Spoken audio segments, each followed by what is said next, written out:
Bismillahirrahmanirrahim. Assalamualaikum anak-anak. Bertemu lagi dengan saya, Ibu Nyiptaningsih dari SMKN 2 Blora. Pada kesempatan kali ini, Ibu akan menyampaikan mapel praktikum akuntansi perusahaan jasa, dagang, dan manufaktur. Yang mana mapel ini sering disingkat dengan singkatan PAPJDM. Dan pada kesempatan kali ini yang akan Ibu sampaikan adalah materi untuk kelas 11 AKL SMK, khususnya untuk KD 10, yaitu jurnal khusus pada perusahaan dagang. Anak-anak perlu diketahui bahwa fokus dari PAPJDM di kelas 11 pada dasarnya adalah untuk perusahaan jasa dan perusahaan dagang. Akan tetapi, untuk perusahaan jasa sudah disampaikan di kelas 10, sehingga kelas 11 hanya berfokus pada perusahaan dagang.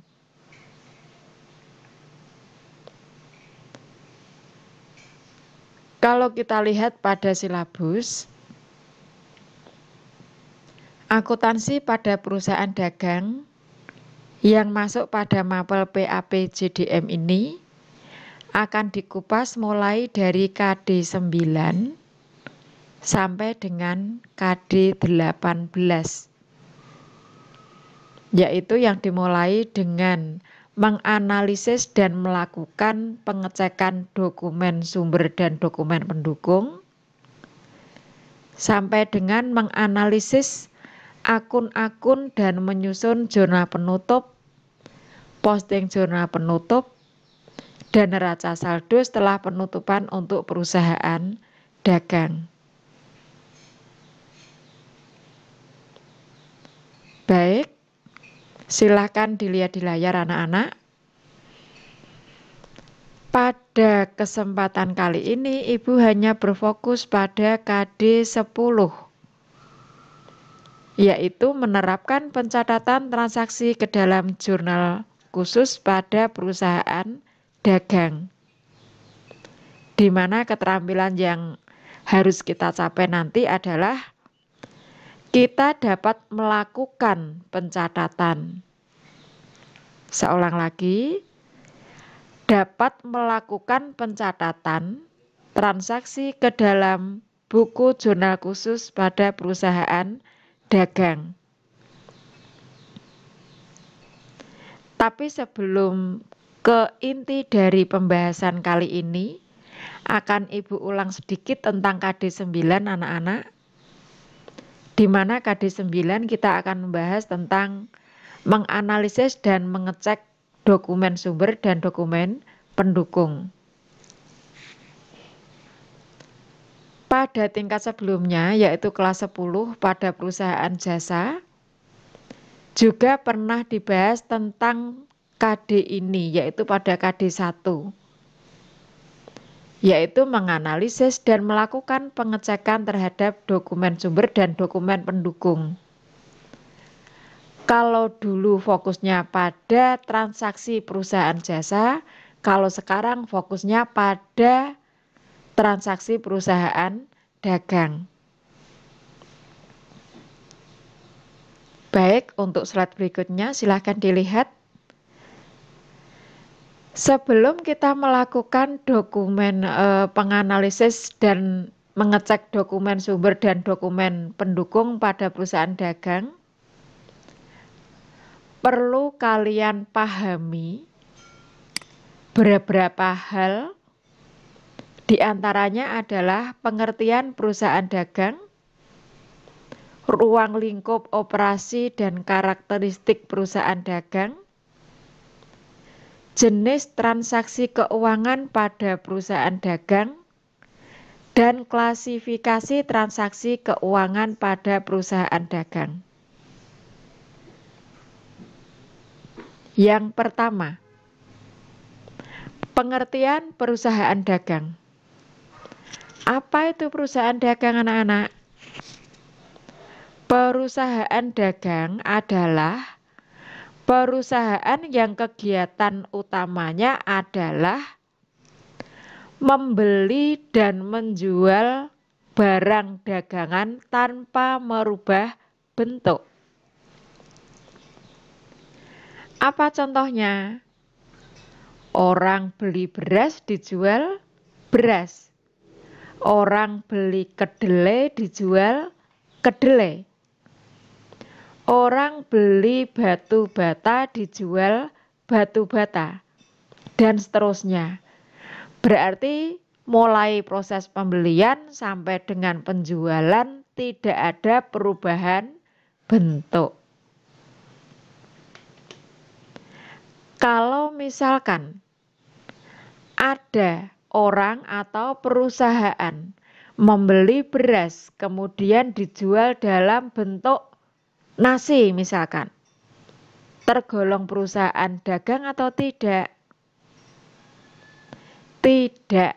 Kenapa? Karena ada perubahan bentuk. Berarti ada proses produksi atau proses perubahan di dalam kegiatannya.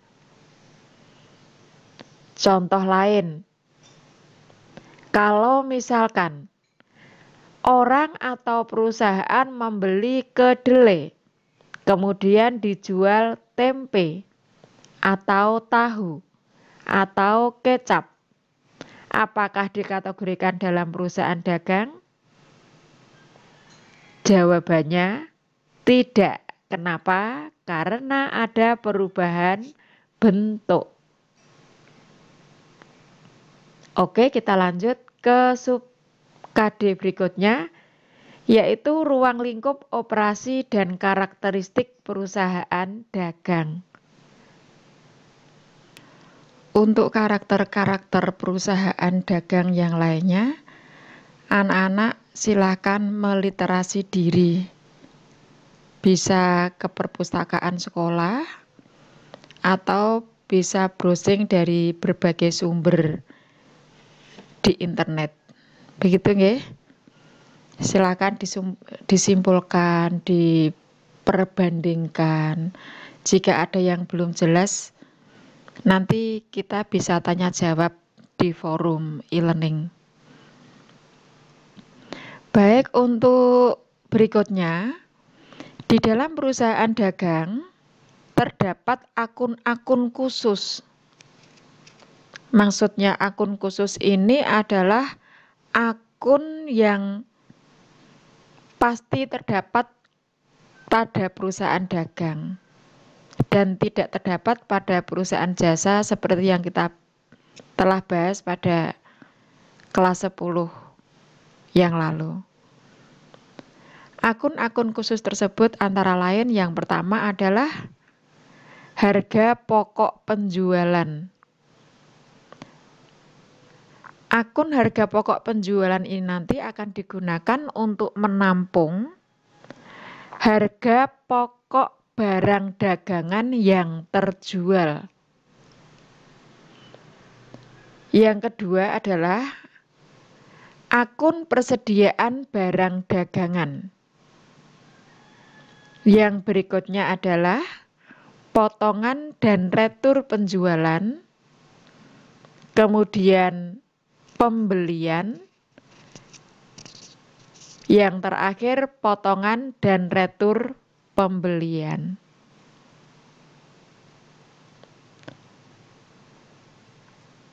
Baik, untuk berikutnya adalah sub KD jenis transaksi keuangan pada perusahaan dagang. Seperti halnya akun-akun khusus yang telah kita bahas tadi, pada perusahaan dagang juga terdapat transaksi keuangan yang membedakan antara perusahaan dagang dengan perusahaan jasa. Apa itu? Yang pertama adalah transaksi pembelian. Berikut transaksi-transaksi yang terkait. Apa toh transaksi yang terkait dengan transaksi pembelian? Transaksi yang lain tersebut antara lain retur pembelian, potongan pembelian, dan beban angkut pembelian. Untuk yang kedua adalah transaksi penjualan. Diikuti akun-akun yang lain yaitu retur penjualan dan potongan penjualan. Berikutnya adalah transaksi pembayaran beban angkut penjualan. Kemudian ada transaksi pembayaran utang. Berikutnya transaksi penerimaan piutang. Dan yang terakhir adalah transaksi keuangan yang ada kaitannya dengan persediaan barang dagangan. Bagaimana perlakuan pencatatan transaksi-transaksi tersebut? Nanti akan lebih jelas jika kita sudah masuk pada contoh soal. Untuk berikutnya adalah klasifikasi atau pengelompokan transaksi keuangan pada perusahaan dagang. Pada perusahaan dagang, transaksi dikelompokkan menjadi 4. Antara lain, bisa dilihat di layar.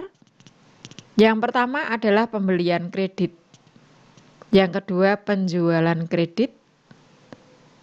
Yang ketiga, penerimaan kas. Dan yang keempat adalah pengeluaran kas. Kalau ada transaksi-transaksi selain yang sudah disebutkan tadi, maka dikelompokkan ke dalam transaksi lain-lain. Untuk lebih jelasnya sama anak-anak, nanti kalian dengan sendirinya akan paham jika sudah masuk ke dalam penyelesaian contoh soal kasus atau soal praktik. Untuk yang terakhir adalah, bisa dilihat di layar. Berikut ini adalah dokumen sumber dan dokumen pendukung yang digunakan pada perusahaan dagang. Kalian simak anak-anak, di sana ada 3 kolom. Kolom yang pertama adalah transaksi. Kolom yang kedua adalah dokumen sumber. Dan kolom ketiga adalah dokumen pendukung. Transaksi yang terjadi pada perusahaan dagang, kita lihat yang pertama di sini, ada penjualan tunai. Bawahnya ada penjualan kredit. Bawahnya lagi ada retur penjualan. Berarti ini bisa retur penjualan tunai dan bisa retur penjualan kredit. Lanjut lagi adalah transaksi pembelian tunai. Transaksi pembelian kredit. Transaksi retur pembelian.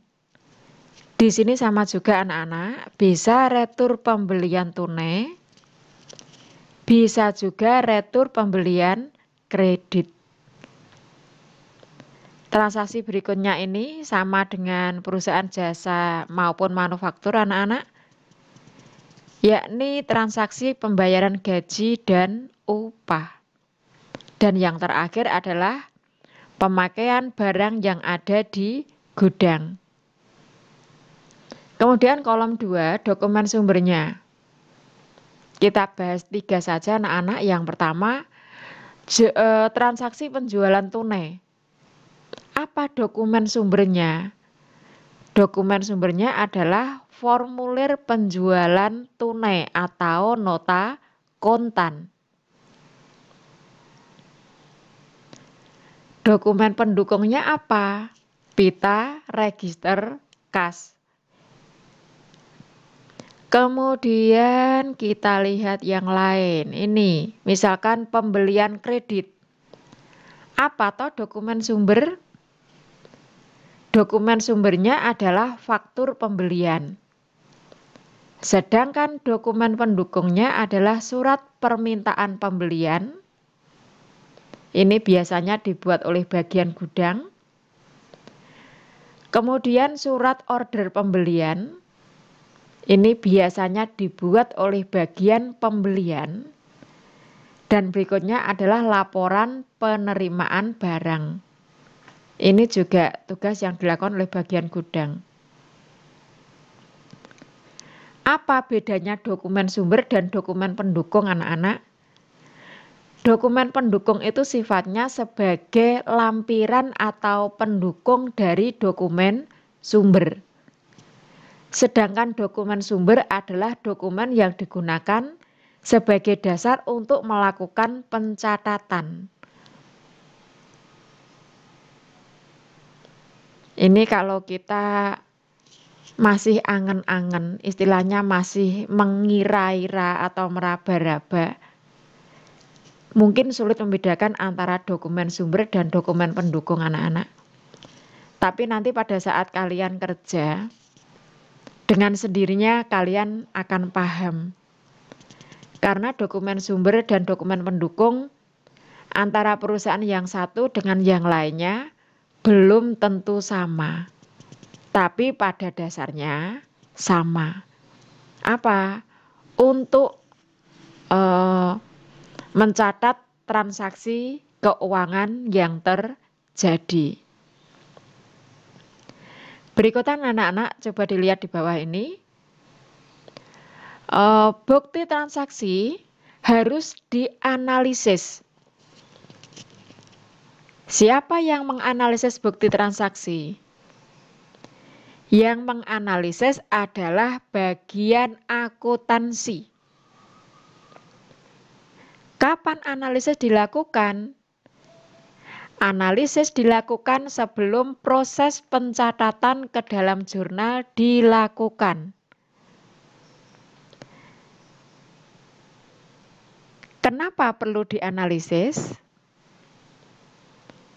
Karena ada beberapa hal yang harus kita ketahui. Yang pertama adalah kebenaran dari dokumen. Perhitungannya, perkaliannya, penjumlahannya, penulisannya, jenis barangnya, dan lain-lain. Yang kedua adalah untuk mengetahui keabsahan dokumen. Absah itu maksudnya apa? Kelengkapan. Siapa pihak yang melakukan transaksi? Siapa yang bertanggung jawab? Ada tanda tangannya atau tidak, dan lain-lain. Dan yang terakhir, kalau misalkan tahap analisis yang pertama tentang kebenaran dan yang kedua tentang keabsahan sudah memenuhi syarat dan memang benar dan absah, maka langkah berikutnya kita melakukan analisis akun-akun yang terkait di dalam dokumen tersebut.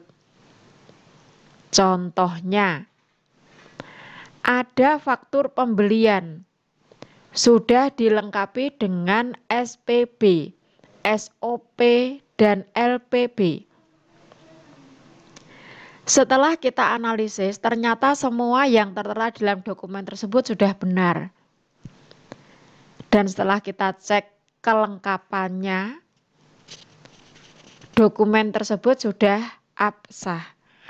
Maka langkah yang terakhir adalah kita melakukan analisis. Faktur pembelian ini pengaruhnya ke akun apa? Oh, kalau kita membelinya kredit, buktinya faktur pembelian, otomatis pengaruhnya ke akun pembelian atau barang dagangan bertambah di sisi debit dan utang dagang bertambah di sisi kredit. Begitu juga dengan dokumen-dokumen yang lainnya, anak-anak. Jadi intinya kita bagian akuntansi, pada saat kita menerima dokumen transaksi dari bagian lain, sebelum dilakukan pencatatan harus dilakukan analisis dokumen. Oke, untuk KD 9 saya kira cukup sampai di sini anak-anak. Untuk berikutnya kita ke intinya, yaitu ke KD 10 tentang jurnal khusus. Baik anak-anak, sekarang kita masuk ke KD inti yaitu KD 10 yang akan kita bahas pada kesempatan kali ini.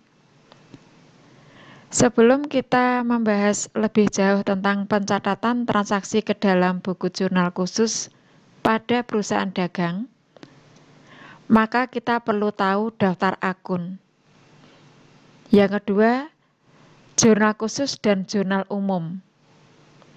Yang ketiga, macam dan bentuk jurnal khusus pada perusahaan dagang. Yang keempat, melakukan pencatatan transaksi ke dalam buku jurnal khusus. Untuk yang pertama adalah daftar akun. Di dalam perusahaan dagang, dipastikan nanti akan ada akun persediaan barang dagangan. 2. Akun harga pokok penjualan. 3. Akun pembelian dengan semua unsurnya.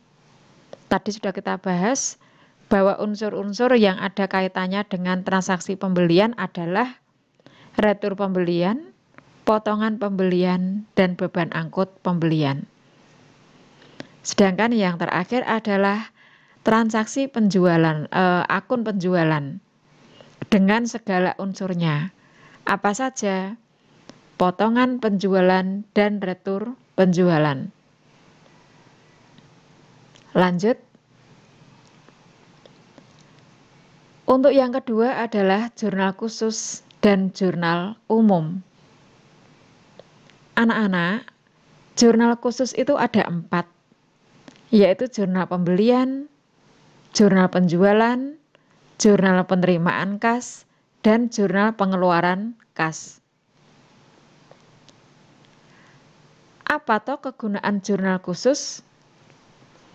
Jurnal khusus adalah jurnal yang digunakan untuk mencatat transaksi yang sejenis dan sering terjadi.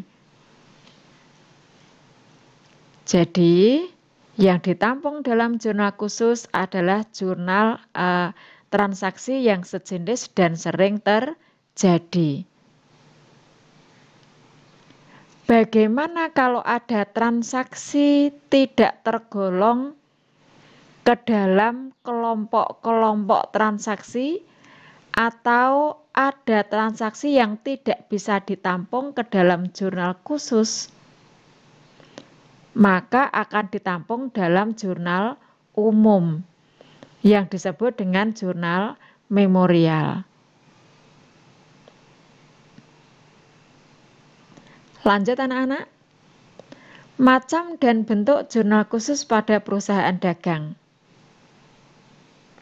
Tadi sudah disebutkan di sini anak-anak bahwa jurnal khusus itu macamnya ada 4, betul.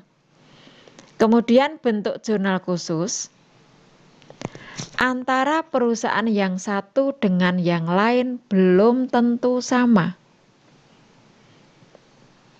Baik bentuknya, keterangannya, kolomnya bisa berbeda-beda anak-anak. Tapi pada dasarnya tujuannya sama. Silahkan nanti kalian bisa akses sendiri, boleh ke perpus, melihat referensi buku yang ada di sana, boleh juga browsing dari beberapa sumber atau literatur atau referensi di internet. Begitu nggih? Nanti untuk kesempatan latihan soal akan Ibu berikan soal yang paling sederhana dalam pengerjaan jurnal khusus. Untuk berikutnya, nanti kalau kita sudah masuk ke soal tugas, akan Ibu berikan soal yang agak kompleks anak-anak. Jadi kita belajarnya bertahap saja supaya semua tidak terasa sulit. Begitu ya nak ya. Oke. Di layar berikutnya ini ada contoh soal 1 anak-anak. Lengkapilah tabel mekanisme debit kredit dari akun-akun berikut ini. Ini sebenarnya materi dasar anak-anak. Di kelas 10 juga sudah pernah disampaikan di mapel akad, juga di mapel PAPJDM untuk perusahaan jasa.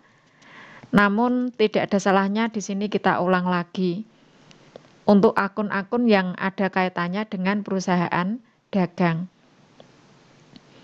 Ini Ibu agak cepat aja ya, sedikit agak maraton ini.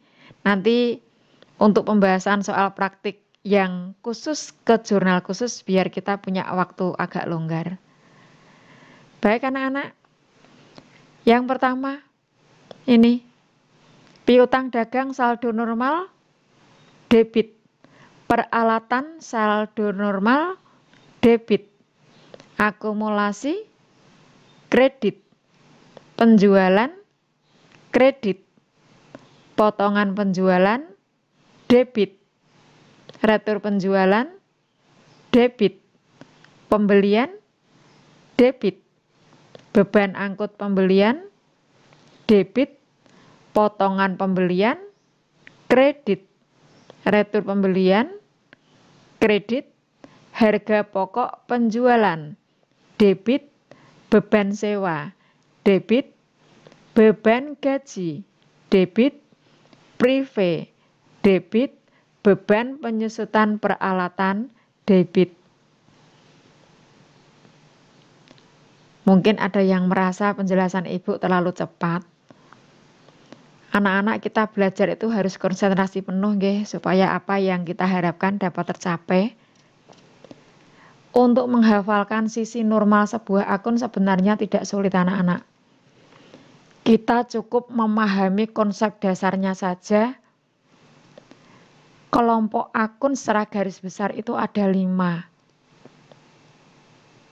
Akun garis besar ada 5, yaitu harta, kemudian utang atau kewajiban, berikutnya ekuitas, berikutnya pendapatan, kalau dari perusahaan dagang berarti penjualan, dan yang terakhir kelima adalah beban.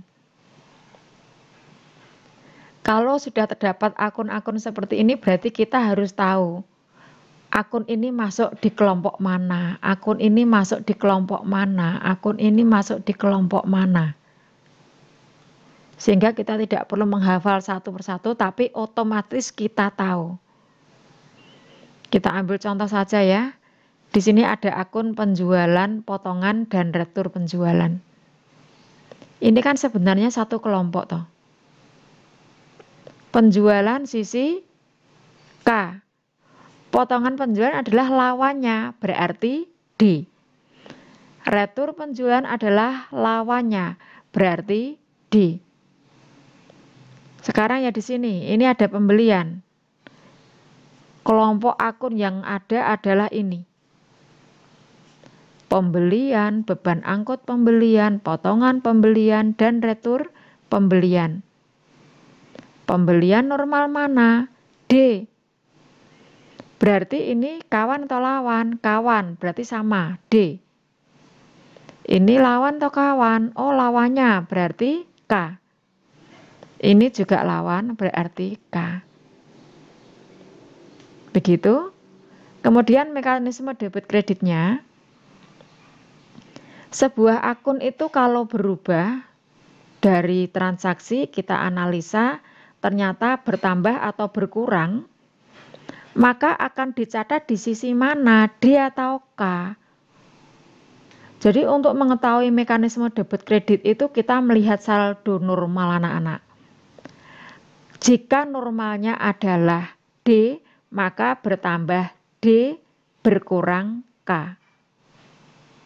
Kalau normalnya, ini apa tadi? K. Kalau normalnya K, maka bertambah K berkurang D. Lagi ini ada pembelian. Normal sisi mana anak-anak? Normal sisi D. Berarti bertambah di D, berkurang di K. Satu lagi. Ini harga pokok penjualan. Normal sisi mana anak-anak? Iya, normal sisi D. Berarti bertambah di D, berkurang di K. Begitu ya? Oke, saya kira mudah anak-anak. Nanti silahkan diulang lagi. Dipelajari mandiri di rumah. Kalau masih ada yang belum paham atau masih kesulitan atau masih ragu, silahkan dikomunikasikan dengan kami. Bapak Ibu Guru, program keahlian akuntansi semuanya siap menjawab. Baik, untuk yang berikutnya, contoh soal 2. Contoh soal 2, berikut ini contoh transaksi yang terdapat di UD Mahameru selama bulan Januari 2020. Ini ada transaksi yang pertama, yaitu transaksi penjualan barang dagangan secara kredit. Berarti masuknya di jurnal penjualan. Kemudian yang kedua, tanggal 3. Dibeli barang dagangan dari agen UD Rosalina sebesar 7 juta. Secara kredit syaratnya sekian. Berarti intinya pembelian kredit. Masuk ke jurnal apa anak-anak? Jurnal pembelian. Lanjut. Tanggal 5 Januari dijual 50 buku dengan harga 400.000 per buah ke UD Cahaya secara kredit. Transaksi apa ini anak-anak? Transaksi penjualan kredit. Berarti masuknya ke jurnal apa? Oke, masuknya ke jurnal penjualan. Anak-anak, sebelum Ibu lanjutkan analisis transaksi ini, perlu Ibu tekankan lagi, kalian tidak usah menulis konsep atau menulis jawaban, tapi cukup diperhatikan dan buat catatan-catatan kecil tentang inti dari apa yang akan kita bahas. Coba diulang lagi nggih. Yang pertama tanggal 2 Januari tadi, penjualan secara kredit masuk jurnal penjualan ya. Yang berikutnya transaksi pembelian secara kredit berarti masuk jurnal pembelian. Lanjut. Transaksi penjualan secara kredit berarti masuk jurnal penjualan. Lanjut. Transaksi pelunasan utang. Nah, transaksi apa ini anak-anak ayo? Transaksi pengeluaran kas. Jadi masuknya ke dalam jurnal pengeluaran kas. Berikutnya, diterima pelunasan dari pelanggan. Berarti transaksi penerimaan kas. Berarti masuknya di jurnal penerimaan kas. Lanjut. Dibeli barang dagangan secara kredit. Masuk jurnal pembelian. Lanjut. Dilunasi utang. Berarti masuk jurnal pengeluaran kas. Dijual secara kredit. Berarti penjualan. Betul. dijual secara kredit. Berarti masuk jurnal penjualan lagi. Kemudian dibayar biaya sewa, masuk jurnal pengeluaran kas. Lanjut, dibeli kredit. Perhatikan, dibeli kredit, masuknya ke jurnal betul pembelian. Lanjut, dijual kredit, masuk jurnal penjualan. Lanjut, pembelian tunai, masuk jurnal pengeluaran kas. Dibeli kredit, masuk jurnal pembelian. Diterima pelunasan, diterima pelunasan, masuk jurnal penerimaan kas. Dibeli kredit, masuk jurnal pembelian. Dibayar pelunasan utang, masuk jurnal pengeluaran kas. Dibeli secara kredit sublis, masuk jurnal pembelian. Diterima pelunasan dari pelanggan, diterima pelunasan, berarti jurnal penerimaan kas. Terakhir diterima tunai pendapatan lain-lain, masuk ke dalam jurnal penerimaan kas.